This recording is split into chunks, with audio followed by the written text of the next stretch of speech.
नमस्कार। 19 फरवरी को जन्म हुआ था माधव सदाशिव गोलवलकर जी का, जिन्हें हम आज गुरु जी के नाम से जानते हैं। ही वॉज द सेकेंड सरसंघ संघ चालक ऑफ राष्ट्रीय स्वयंसेवक संघ।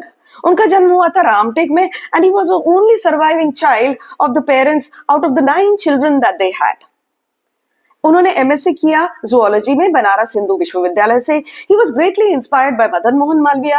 इन 1928 ही कंप्लीटेड हिज एमएससी। आगे चलकर वहीं पर वह प्रोफेसर बन गए। उसी कॉलेज में आरएसएस की शाखा लगती थी, वहां जाने लग गए वह।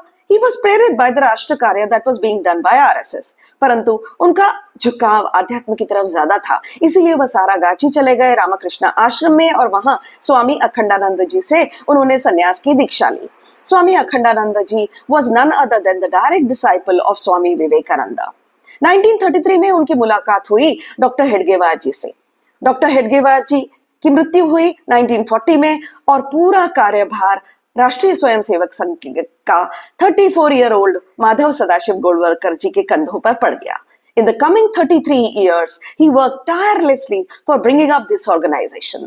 गांधी हत्या के बाद इन 1948 संघ पर तो बैन लग गया था। लोगों को लगा था अब संघ ऊपर कैसे आएगा, परंतु ऐसा हुआ नहीं।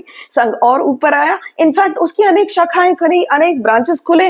एबीवीपी, अखिल भारतीय विद्यार्थी परिषद, भारत विकास परिषद और मजदूर संघ उसी के बाद ही तो खुले हैं। इन 2008 हमारे present prime minister Shri Narendra Modi ji ने एक किताब लिखी थी जिसका नाम था ज्योति पुंज।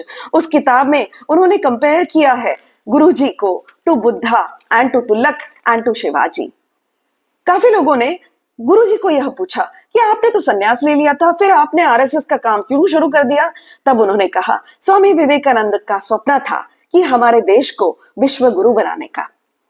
उठो जागो और लक्ष्य प्राप्ति तक रुको नहीं, यह स्वामी विवेकानंद ने कहा था। उनका स्वप्न पूरा करने के लिए मैं इस काम में जुट गया हूं और आरएसएस से बेहतर और कौन सी ऑर्गेनाइजेशन हो सकती है यह काम करने के लिए।